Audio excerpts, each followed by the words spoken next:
Olá pessoal, hoje é um dia muito especial para o nosso canal, pois estamos recebendo um novo membro que se juntará a nós como host e também será um importante apoiador do projeto. Gostaria de apresentar a vocês o Bruno Nasser, CEO da AlexNautas, uma startup RH Tech que atua em âmbito nacional. E com a vasta experiência em tecnologia e gestão de pessoas, o Bruno vai trazer um ponto de vista único para as nossas discussões. Brunão, é uma alegria tê-lo conosco e agradecemos a AlexNautas por se juntar a nós como apoiadora do canal. Então, sem mais delongas, vamos começar o nosso episódio de hoje com essa baita novidade. Seja bem-vinda. Obrigado, Caio. Bom, para mim é uma alegria imensa fazer parte desse projeto, agora como host, mas desde o primeiro episódio como espectador. Queria te agradecer pelo convite, Caio, e espero que nossos seguidores curtam esse novo ciclo do Conexão Empreendedorismo. Já entrando no tema do episódio de hoje, todo empreendedor que começa com um negócio sonha em alcançar o patamar das grandes startups do mercado, com milhões de clientes e muitos aportes. Mas a realidade do mercado é que negócios que atingem esse patamar são exceção, muitas vezes por falta de visão, gestão ou até mesmo conhecimento de como fazer o seu negócio crescer. Por isso, no episódio de hoje, vamos falar sobre os principais pilares para o crescimento e desenvolvimento de uma empresa. Este é o Conexão Empreendedorismo.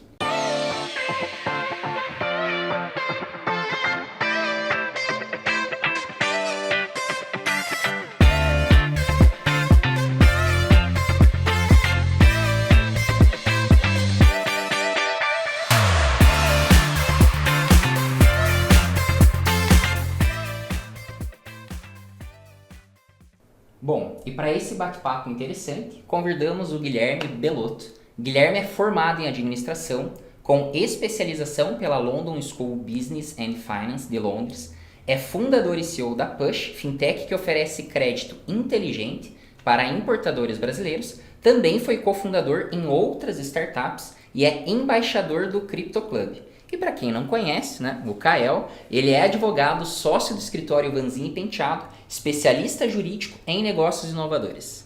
Ô Bruno, obrigado aí pela introdução, agora como host oficial do nosso canal. E Guilherme, muito obrigado por ter vindo, por ter aceitado o convite e estar aqui conosco para bater esse papo legal. Claro, prazer Kael, obrigado pelo convite, vamos compartilhar um pouco aí do nosso conhecimento. Boa, vamos em frente, Brunão. Vamos. Guilherme, começando aqui, né, o nosso bate-papo, a gente sempre gosta de pedir para o convidado para ele se apresentar, contar um pouquinho da sua trajetória, né? Claro. No que atua, qual é o setor, sua trajetória profissional. Então, se você puder compartilhar com a gente. Não, com certeza. Como você bem falou, eu sou formado em administração de empresas, mas sempre fui entusiasta na área de tecnologia. Minha carreira toda foi formada trabalhando em empresas de tecnologia, na área comercial, depois na área de gestão, até que chegou um belo momento que resolvi empreender e aí tive meu próprio negócio. Então já venho atuando com startup há um bom tempo. Nesse longo caminho aí aprendi muita coisa, errei bastante, que é o principal pilar ali do teu conhecimento, do teu crescimento sobretudo. E aí hoje a gente está com um projeto novo, que é o projeto da Push, cerca de 1 ano, onde a gente oferece crédito inteligente para importador brasileiro. Bom, e falando da Push, né? Empresa que tem aí 1 ano de vida, que cresceu tão rápido, né, Guilherme? Claro. Queria que você contasse qual que é a importância de criar um fundo próprio, que envolve valores tão expressivos, e como que isso contribui no crescimento e desenvolvimento da empresa. Não, com certeza. Excelente pergunta, para a gente começar já explicando um pouquinho melhor o nosso modelo de negócio e como que a gente concebeu todo esse projeto, né?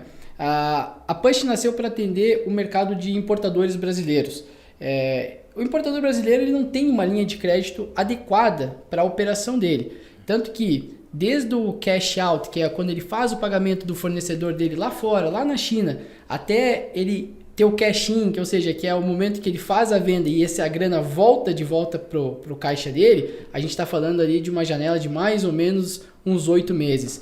Então é um tempo muito longo. O que nós descobrimos e qual é a dor que a gente está resolvendo? A gente está encurtando esse prazo de 8 meses para 3, 4 meses. De que maneira? Bom, fazer uma breve explanação aqui e aí eu já volto para a parte do fundo para entender quão importante isso foi para nós.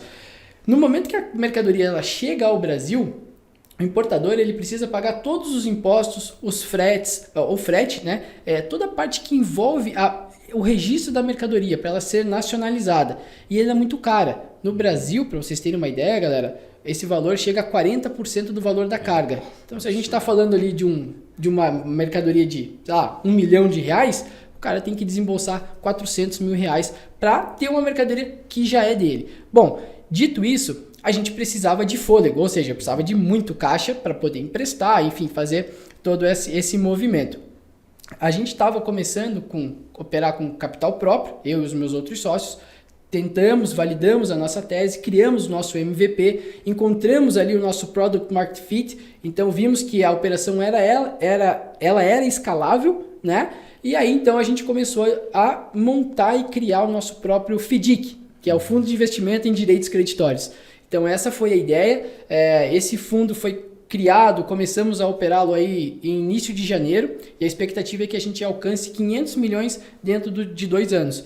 Então, assim, o volume, apesar de parecer muito, né, ele acaba sendo, assim, pouco pequeno, vamos dizer assim, porque o mercado ele é muito grande. Então, o nosso addressable market está na casa de mais ou menos 12 a 13% do PIB do Brasil. Então, assim, a gente está falando ali de alguns bilhões, né? Então, a gente está começando pequeno, step by step mesmo, para a gente poder, quem sabe um dia, atender ali uma boa fatia desse mercado.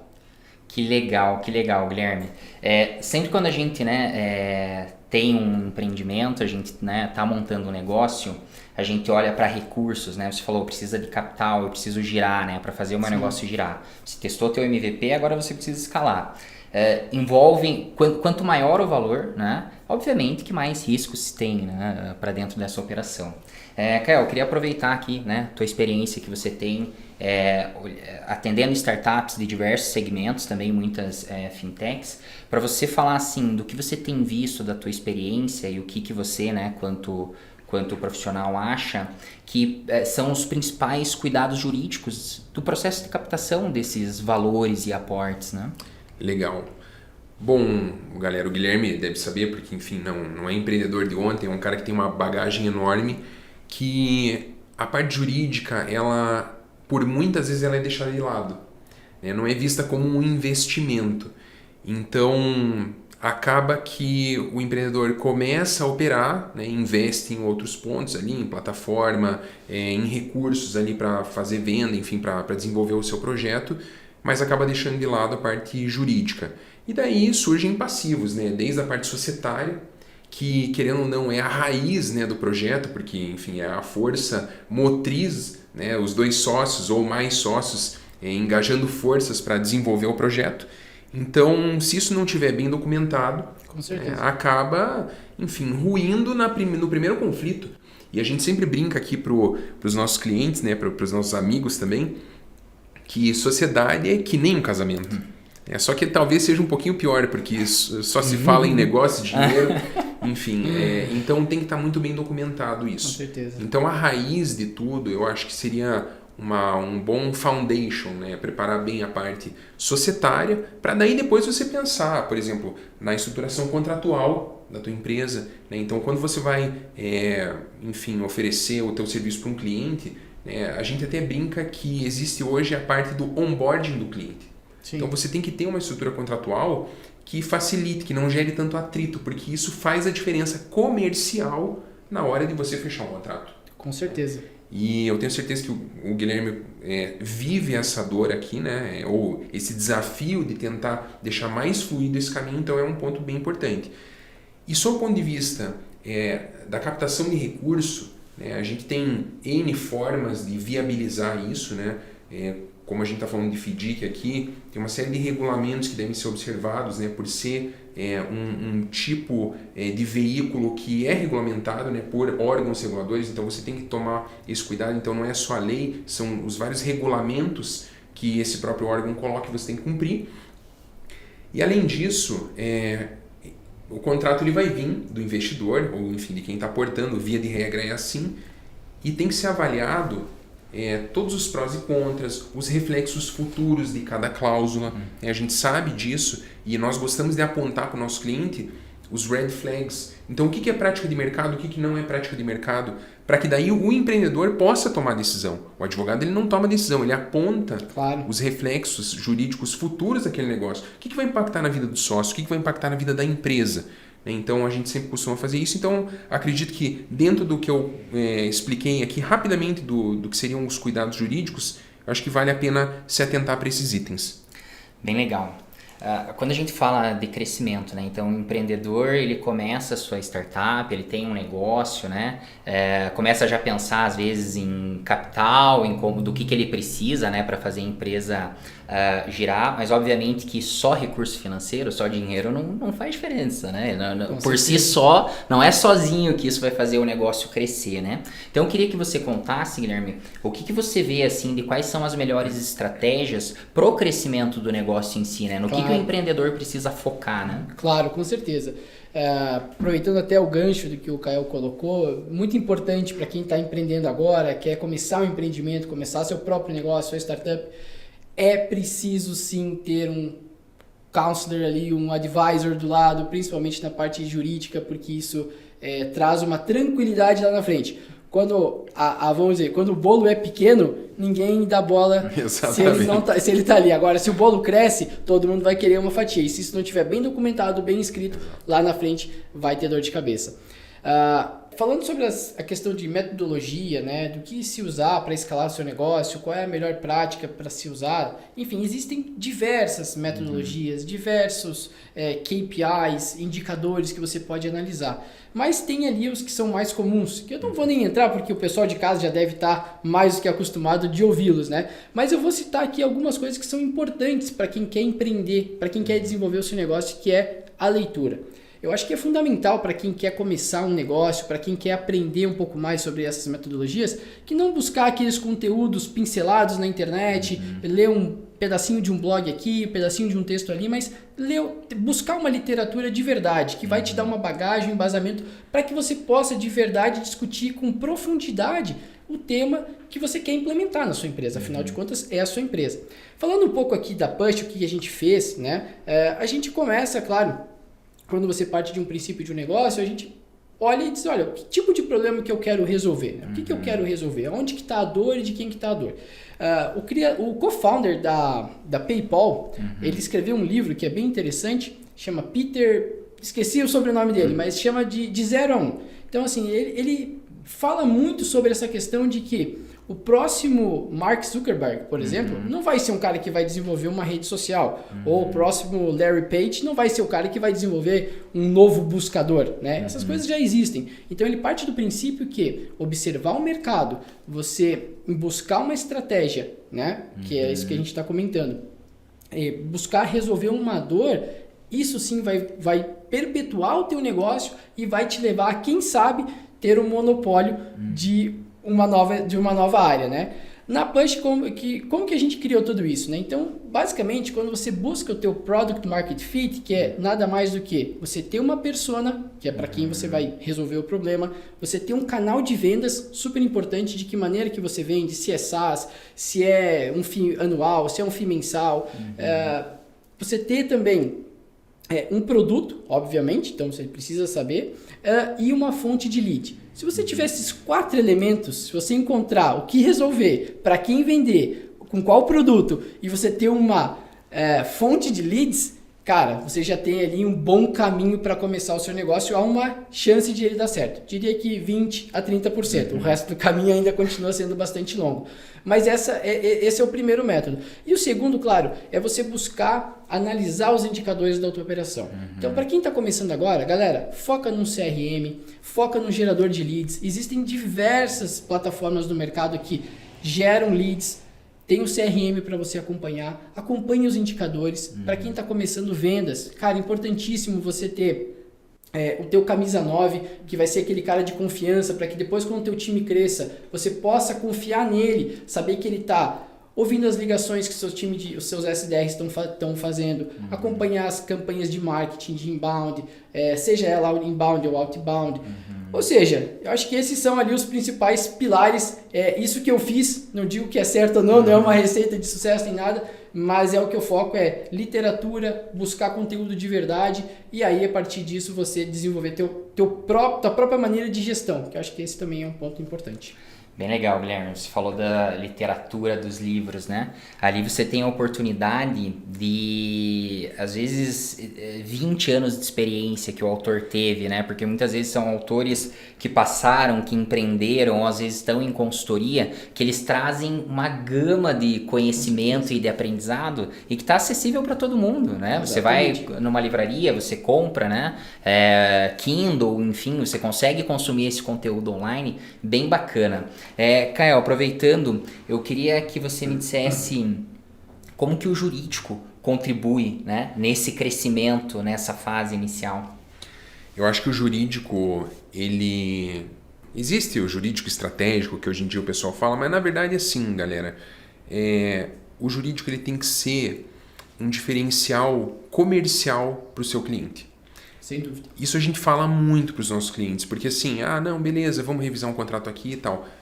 Mas o jurídico ele pode ir mais a fundo, ele pode tentar identificar conjuntamente com a equipe do seu cliente, às vezes com a equipe de vendas, às vezes com a equipe de marketing, o que está rolando de atrito que eventualmente a parte jurídica pode resolver. Sim. A gente tem um cliente que está agora com uma filial em Portugal e eles estão negociando com um grupo alemão. E assim, os alemães eles são muito mais conservadores, eles são muito mais atentos e apegados a detalhes, e lá que foi o berço da preocupação com a proteção de dados. Então assim, a gente percebeu em conjunto com o comercial desse cliente que a gente poderia tornar um pouquinho mais fácil a compreensão desse público dele da Alemanha, quando iriam acessar as políticas, a Legal Page, que a gente preparou também para esse cliente, que concentra todos os documentos jurídicos ali que fazem sentido para um determinado nicho. E a gente pensou, vamos deixar mais fluido, vamos conversar na mesma língua, entre aspas, né? Não o idioma, né? Mas a mesma forma de pensamento que, por exemplo, os alemães têm. Então, o que os caras se preocupam? A gente listou os itens que mais são perguntados nas reuniões com o vendedor. E a gente tentou endereçar essas preocupações que esse grupo alemão, por exemplo, estava tendo, já numa visão geral das políticas. Então, basicamente, o vendedor chega, apresenta o produto e quando começam os questionamentos em relação à proteção de dados, eles encaminham essa visão geral. Então, eles olham, mas isso aqui que é uma preocupação minha já está atendido. Isso aqui também. Então, é o jurídico como um diferencial técnico para eu ajudar o meu cliente a fechar negócio. Com certeza. De uma maneira mais fácil. Então, isso foi um dos exemplos que a gente viu. Então, tem outros N exemplos que eu não vou também seguir aqui. Vamos deixar o nosso convidado Mor compartilhar o conteúdo, mas é basicamente isso. É o jurídico como um diferencial comercial para o nosso cliente. Tem só mais um case que eu vou contar, então. Fica é um case que eu adoro contar, porque assim, é emblemático. Tem uma startup que é cliente nossa, que é uma startup canadense que se chama Timely. Eu posso falar porque eu tenho essa permissão deles, né? A gente até já gravou alguns vídeos juntos. Então, o que acontece? Eles são uma plataforma de gestão de eventos. E estavam tentando prospectar clientes grandes e eles estavam tentando contato dentre eles com a FIFA. E daí a FIFA se interessou pelo produto e falou, quero testar a plataforma. Testou, gostou e falou, vamos fechar o contrato. Quando eles começaram a avaliar o nível de compliance que eles estavam tendo em relação à proteção de dados, eles falaram assim, esses caras estão cumprindo a GDPR, né, GDPR lá da Europa, estavam cumprindo algumas regulamentações da Califórnia, na qual eles também tinham uma operação, e do Canadá. Só que os caras têm uma preocupação enorme com isso também. Porque, enfim, eles iam utilizar essa plataforma como um meio para eles proverem o serviço deles. Sim. E eles mandaram para nós uma lista de, sem brincadeira, uns 30 e poucos documentos para que, se a startup cumprisse aqueles, ou melhor, desenvolvesse aqueles documentos e entregasse, aí eles iam fechar negócio. Ali. Quando a Time entrou em contato conosco, que foi em meados de dezembro de 2021, eles falaram, Caio, eu preciso disso aqui para a gente fechar contrato com a FIFA. Quando nós e o time do consultivo olhamos, a gente identificou que aquele negócio ali tinha mais questão técnica de tecnologia, né, de TI, infraestrutura de TI, do que propriamente jurídica.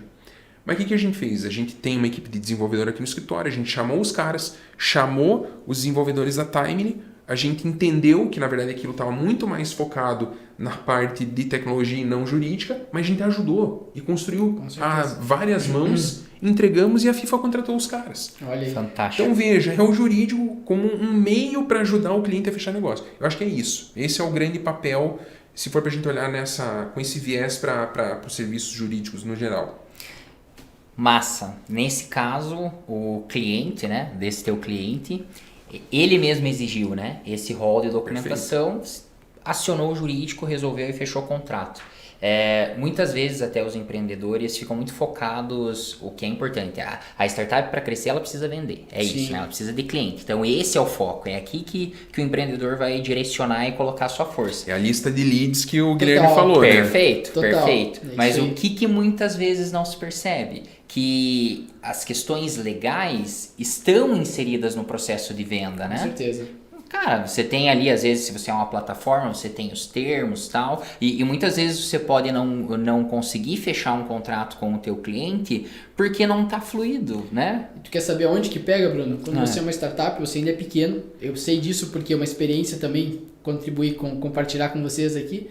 A gente era uma startup ainda pequena, tá? A gente tinha uma fintech também, antes da Push, eu fundei uma outra fintech com outros sócios, e nós não estávamos preparados ainda para atender grandes clientes. Então você atendia cliente pequeno que eventualmente não tinha lá seu departamento jurídico, você fazia um contrato que era mais um recibo de pão ali escrito ok, vão embora. Mas quando a gente se deparou que a gente conseguiu trazer grandes clientes para dentro de casa, onde eles tinham um jurídico mais pesado, a gente ainda não estava preparado. E aí foi esse corre-corre para não perder o cliente. Aí, quem que é nosso advogado? Quem que é nosso jurídico? Nós não tínhamos. A gente teve que correr, contratar pede ajuda para aí pede ajuda para outro, faz um documento que vai e volta dezenas de vezes, porque aí o documento não estava ainda adequado, né? Então, de novo, reforço a questão jurídica, né? Todo empreendedor que está pensando, está começando agora, foca nisso. Foca em criar contratos robustos, sólidos, para que ele não tenha esse problema quando ele se deparar com um cliente grande e eventualmente possa até perder essa venda porque não estava preparado pro lado jurídico da coisa. Não, sensacional. Trazendo tuas experiências, cara, eu particularmente, eu fiquei muito impressionado com o crescimento da Push, um ano, né? Que vocês fundaram a empresa. Um ano. Cara, em um ano, né? Me corrija se eu estiver errado, vocês chegaram a movimentar 30 milhões, né? Isso. Em valores ali. Pô, é bastante coisa, né? A gente vem falando muito sobre crescimento, né? Claro. Então, você falou sobre adquirir conhecimento, a gente falou sobre a questão de leads, processo de venda, falamos desse processo do jurídico ali, né? De como ele contribui, mas eu queria que você dissesse assim, dentro da Push, do que vocês vivenciaram, os desafios, tem algum ponto que você considera assim, cara, esse aqui foi onde eu realmente coloquei força e o negócio, tomou proporções que a gente sonhava, mas não imaginava que seria tão rápido assim. Você tem algum ponto, assim, que você acredita que foi o que trouxe mais resultado? Olha, eu assim, é interessante a pergunta, Bruno, porém eu acredito que um ponto específico é aquela história, né? Tipo, um jogador ele ganha jogo, mas um time todo ganha um campeonato, né?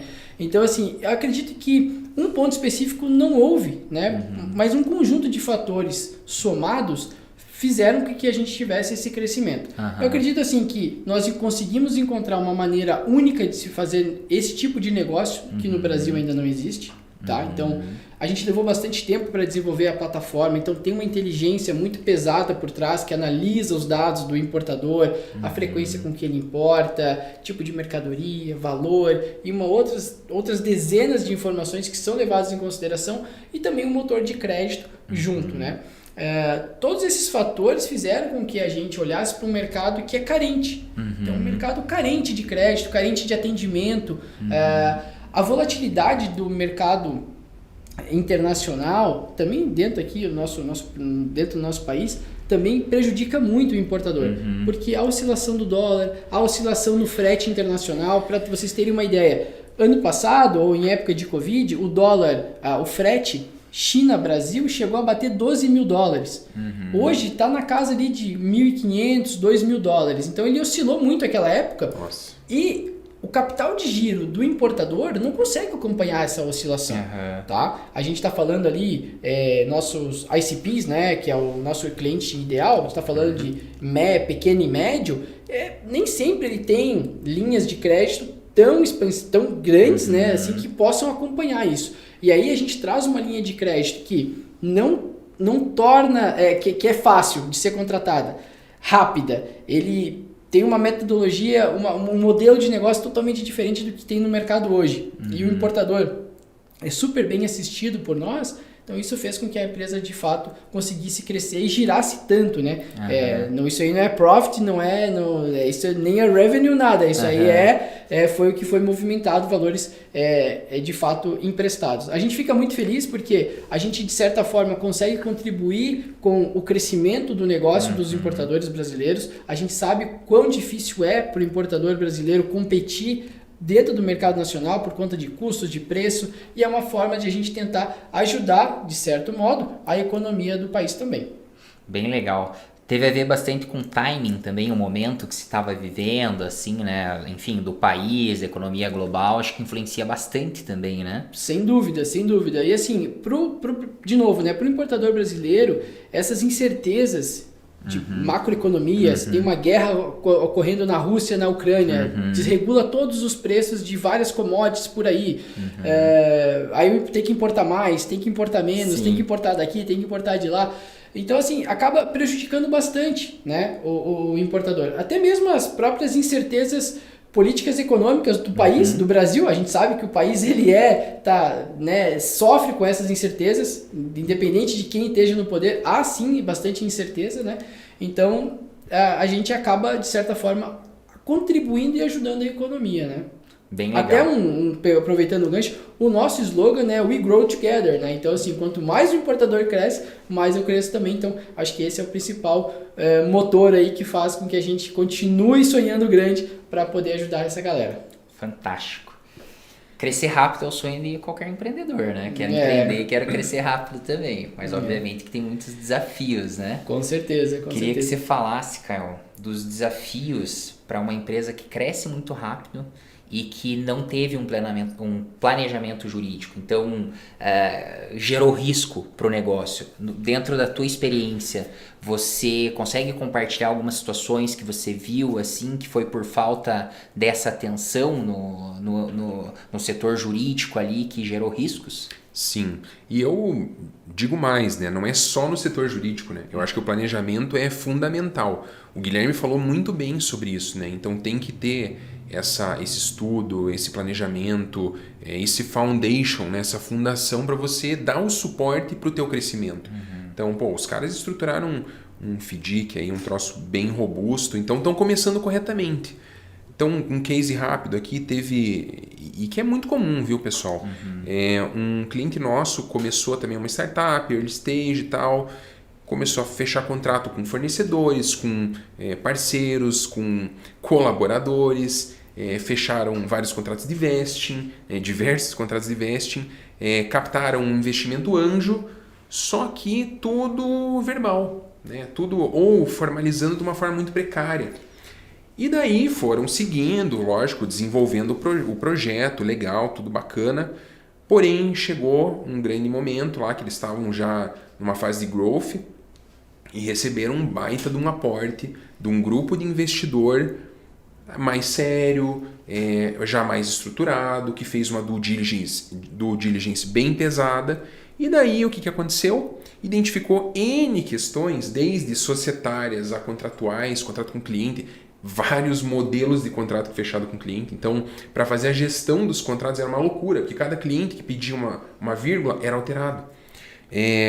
Cada contrato de vesting que tinha sido firmado, alguns tinham sido firmados de uma maneira precária, até desvirtuando um pouco o que seria o vesting puro, né? Estavam doando, né? No fim não era uma oportunidade para o beneficiário do vesting adquirir cotas futuras, né? Adquirir o direito para adquirir cotas, mas era uma doação. Então esse foi um dos pontos que, ao final da due diligence, o investidor que estava aportando, que ia aportar um valor enorme, falou: galera, eu vou aportar.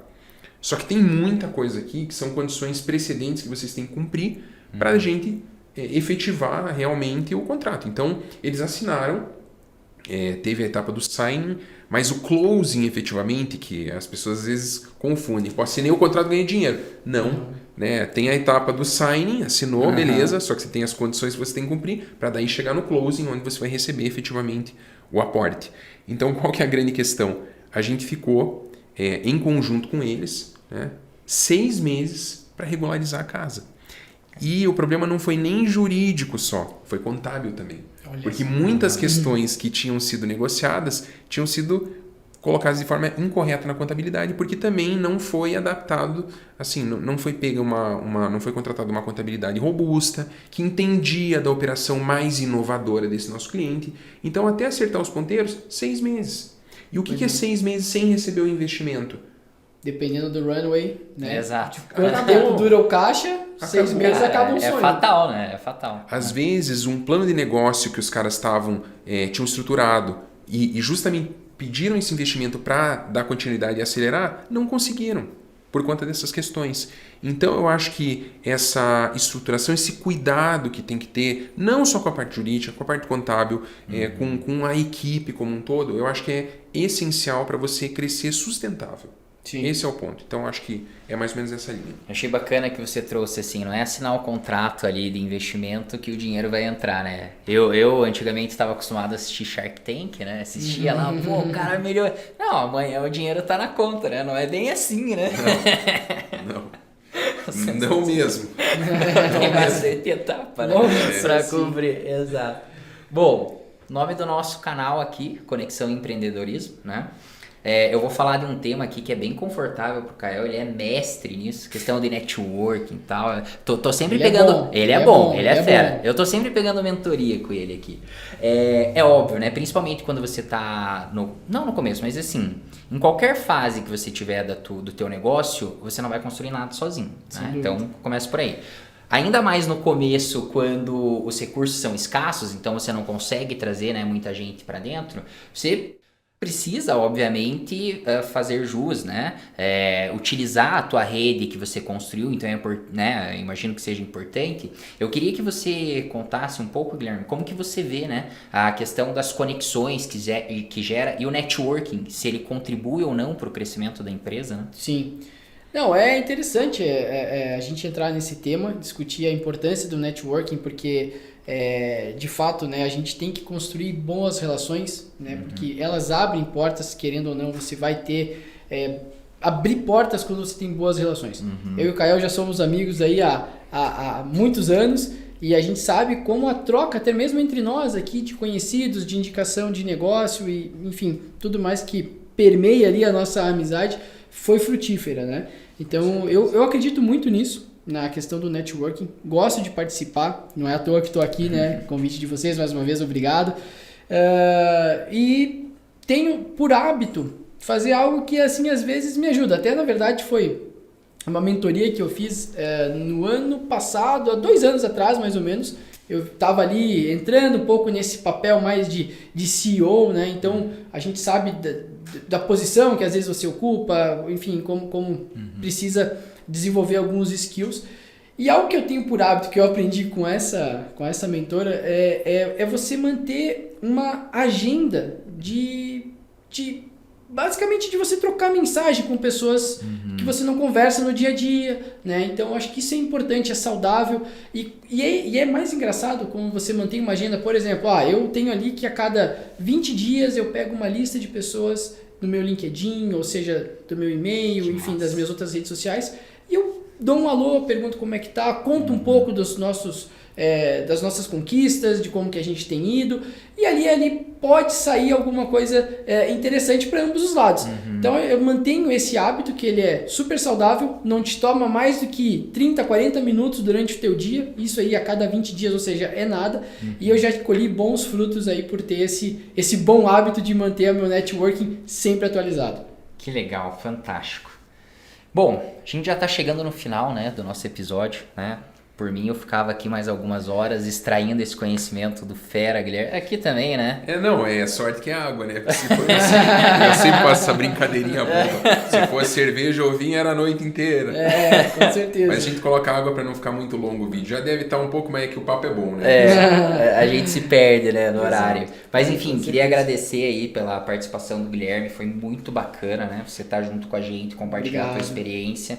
Agradecer também o Kael, né? Enfim, novamente agradecer pelo convite. Estaremos juntos aí nas próximas semanas, nos próximos episódios. Certeza. Vida longa, né? Opa. Conexão e empreendedorismo. Eu que te agradeço, é que o povo não aguentava mais me ouvir, aí eu trouxe outro para ficarem malhando. Não, brincadeira, Bruno. Brigadão, cara, você tem muito para agregar. Ainda mais nessa linha da conexão, né? Do networking. Então, eu acho que a gente traz mais um elemento, uma pessoa, também um baita do empreendedor, CEO também, né? Muito modesto aqui, mas o Bruno tem várias conquistas. Então, muito legal, Bruno. Obrigado aí pela tua participação e por você ter topado, né? E obrigado pela Alex Nautas também ter se tornado apoiadora do canal, que agora... Vocês vão ver, pessoal, tem muita coisa legal aí por vir. Inclusive, bom, não vou falar, vou por aqui que tem, eu vou dar spoiler. Não vai dar spoiler. Bom, então pra gente fechar, queria que vocês deixassem um conselho, né? Pra quem tá aí nos assistindo, tá nos ouvindo, do que vocês acham que é importante, né? Pro empreendedor, principalmente nessa jornada inicial aí. Bom, o Guilherme pediu para eu fazer as honras, então vamos lá. Olha, eu participei de um outro videocast que me convidaram na semana passada e eu falei um negócio mais voltado para a área jurídica, que era mais o foco lá, mas eu acho que tá mais ou menos nessa mesma linha e é um gancho do que o Guilherme falou. Eu acho que hoje a gente é bombardeado por informação, né? Em especial aquelas que não te levam a nada, né? É muita informação, não só profissional, mas pessoal também e de entretenimento. E eu acho que nós ainda temos boas fontes, tal como o Guilherme falou, livros que você pode pegar um pouquinho, aproveitar um pouquinho de toda aquela trajetória, né, da experiência, como o Bruno falou, de grandes nomes. E quantas vezes livros não mudam a nossa forma de pensamento, né, nos enriquecem. Eu nunca vou esquecer de um livro que o nosso sócio Gerson Vanzin indicou, que é O Antifrágil, do Nassim Taleb, se não me engano é isso. O quanto aquele livro mudou a minha forma de analisar a minha vida profissional. O projeto dos meus clientes. Eu tomo a liberdade, inclusive, participo de alguns conselhos consultivos, e eu tomo a liberdade de usar ensinamentos que eu tive daquele livro, que faz anos que eu li, mas que até hoje são pura verdade. Com certeza. E foi engraçado, porque eu tinha lido o livro, e o livro era bem enfático, né, em algumas situações que a gente de maneira alguma poderia prever, e eu nunca imaginei que eu ia me deparar com algo tão violento como foi a pandemia. E daí eu realmente vi que nós temos que ser antifrágeis, né, nesse sentido, e aproveitar todo esse conhecimento que o livro permitiu. Então eu acho que a gente tem que usar o cérebro e ir atrás de conteúdo relevante que vá transformar a tua vida. É o que o Guilherme falou. Às vezes o investimento que você faz de pouco tempo, né, às vezes no teu dia ou na tua semana, para reservar, para ler um bom livro, para consultar boas fontes, para trocar ideia com pessoas que têm para agregar, não custa e vai te trazer um baita de um retorno. Então, quem sou eu para deixar dica para alguém ou compartilhar um conselho? Mas é algo que fez sentido para mim. Eu acho que é bacana. Pelo menos testem isso. Eu acho que tem muita gente que faz isso, né? Então, continuem testando e dedicando um pouquinho do seu tempo em conteúdo relevante que vai te engrandecer. Com certeza, com certeza. Lembro de um livro que você me deu no aniversário há muitos anos atrás. Roberto Justus. Verdade, nem lembrava. Olha só, que bom que eu tô. Meu discurso tá casando. Tá casando também. Ufa. Legal. E, Guilherme, tem algum livro que você quer indicar? Você já falou do 0 a 1, né? Se tem mais algum? Cara, assim, tem um que eu gostaria de indicar, assim, para quem tá começando e tem grandes ambições, como a maioria dos empreendedores tem, né? Eu acho que um livro do Reid Hoffman, É um livro sensacional, que é uma metodologia, basicamente, chamada Blitzscaling. Blitzscaling. Então, assim, ele é um dos co-founders, se eu não estou enganado, do LinkedIn, ele e o outro escritor. Tem um prefácio do Bill Gates. Cara, um livro sensacional que vai te trazer um conteúdo riquíssimo, principalmente nessa questão de você estar preparado para o crescimento. Então, você tem que estar preparado para fazer um time de especialistas, você está ali preparado para ter um Customer Success adequado, um produto, ou seja, tudo que envolve ali o crescimento rápido de uma empresa está nesse livro. Sugiro então para que o pessoal de casa que queira ter uma boa literatura, Blitzscaling do Reid Hoffman é uma excelente escolha. Sensacional, já vou anotar, vou comprar e vou ler, porque né, uma dica dessa a gente tem que aproveitar, né? Bom, então chegamos ao final. Se o Guilherme permitir, né, deixaremos o contato do Guilherme ali, rede social, enfim, na descrição aqui, né, do nosso vídeo, ou enfim, dependendo da plataforma que você vai utilizar para consumir. E claro, né, aproveitem para se inscrever no nosso canal Conexão Empreendedorismo. Nos acompanhe na rede social, né, para continuar consumindo o nosso conteúdo, né, Caio? E estaremos aí em muitos mais episódios com convidados de peso como o Guilherme para trazer esse conhecimento, essa troca que eu acho que é importante, né? Exato.